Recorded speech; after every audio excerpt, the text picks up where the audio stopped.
One of the most thrilling moments in chess is sensing that your opponent's king is in danger, and you unleash an irresistible attack that results in checkmating the king or winning lots of material. Defending these attacks can be very nerve-wracking, but surviving a dangerous attack can be a great feeling. Let's explore attacking and defending a king in danger. In this position, material is even, and both sides have kings shielded by pawns. Notice that black has doubled rooks putting pressure on the g3 pawn, but that pawn is protected by the f2 pawn and king on h2. White's rook on e1 is putting pressure on the e7 pawn, and it is only protected by black's king. This is a signal to attack that square. With white to move, white begins the attack on the weak e7 square with rook a7. Black's pieces are out of position to protect the e7 pawn, so black needs to advance the e pawn. If black plays e6, since black's pawn on f7 is pinned by the queen, the e6 pawn is hanging after rook takes e6 check. If black plays king f8, white will simply double rooks on the 7th rank with rook e to e7. Notice all three of white's major pieces attack the weak f7 pawn. Black's position will collapse. If black plays king d8, black's king is stranded in the center and has practically no protection. White's queen swings over to the queenside and continues the assault on black's king with queen a5 check. After king c8, white brings a third piece into the attack with rook e to e7. Now that this rook protects the 7th rank, white is ready to win the game with rook a8 check. After king b8, trying to protect the weak a8 square, can you find a forced mate in 2 moves? If you found the decoy tactic rook a8 check, great job. White lures black's queen to a8 after queen takes a8, and since the black queen no longer protects c7, white finishes the attack with queen c7, checkmate. Instead of playing e6, what if black plays e5? Since black's rooks are out of the action on the g-file and cannot help defend the king, white can rip open lines with the powerful sacrifice rook takes e5 check. If black doesn't accept the sacrifice and moves the king to d8, white will simply double rooks on the 7th rank, when black's complete lack of king safety will decide the game. After d takes e5, and queen takes e5 check, notice queen e6 loses to queen b8 check, with checkmate to follow.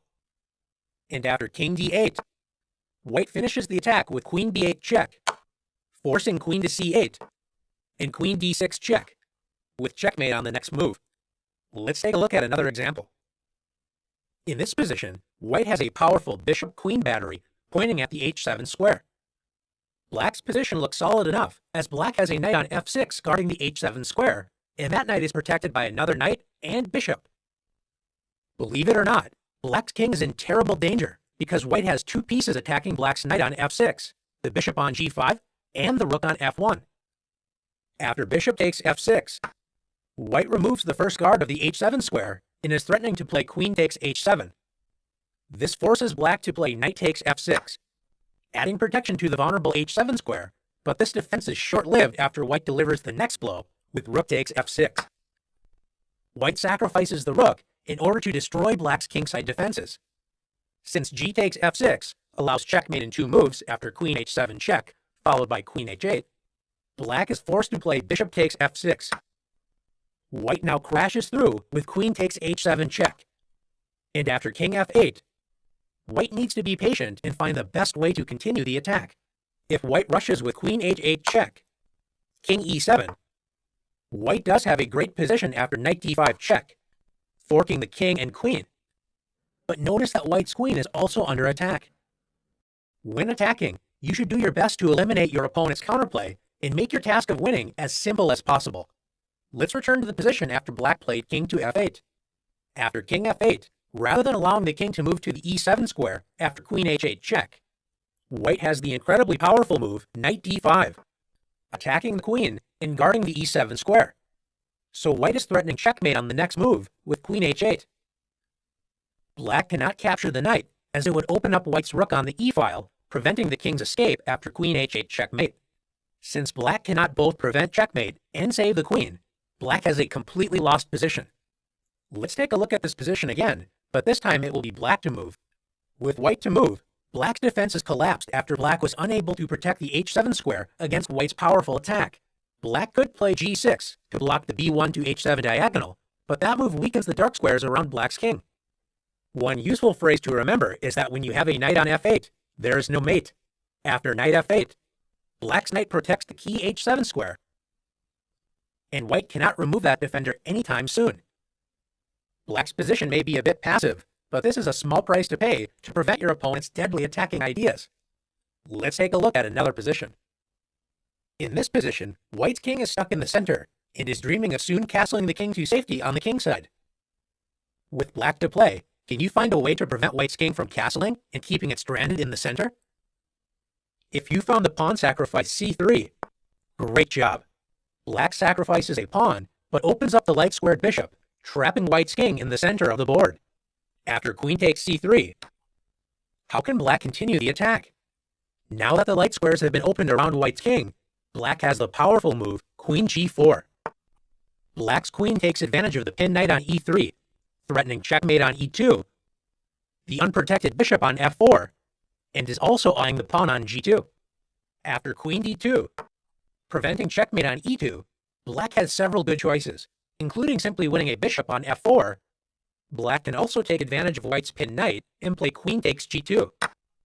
White's rook on h1 cannot be defended, as after rook f1, the rook may look secure, but it is actually completely hanging after queen takes f1. Checkmate.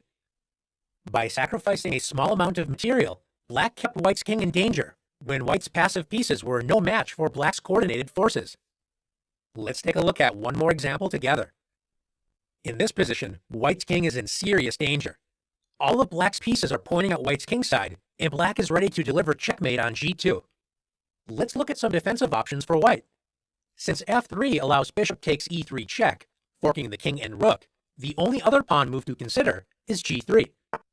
g3 seriously weakens the light squares around White's king.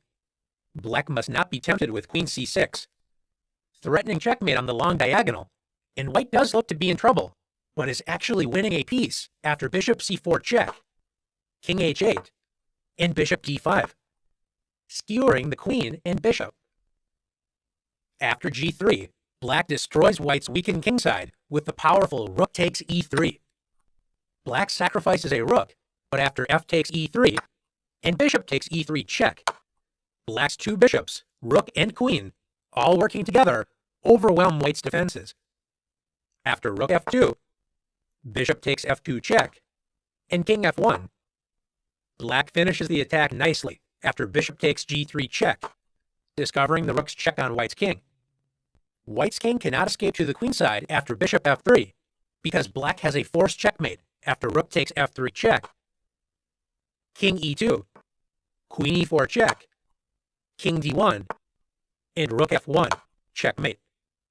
As we can see, pushing pawns in front of White's king led to disaster. Is the position hopeless for White? Let's take a look at the position more closely. So far, we have only looked at White reacting to Black's attack by weakening the king side with pawn moves. What if White could force a trade of light-squared bishops? That would make White's position easier to defend. Since bishop f3 would simply lose a bishop after bishop takes f3, notice that the g2 pawn is pinned. Can you find another way White can try to force the exchange of light-squared bishops? Try to find an active move for White. If you found bishop c4 check, great job. White attacks Black's king, and after king h8, White has the active defensive idea of bishop d5, blocking Black's light-squared attack against the king. If Black trades bishops, White's king is in far less danger. And after c6, Black closes the diagonal, so White can play bishop to c4, preparing to attack Black's king side after bishop d3. Now that you've learned how to attack and defend a king in danger, let's put your skills to the test.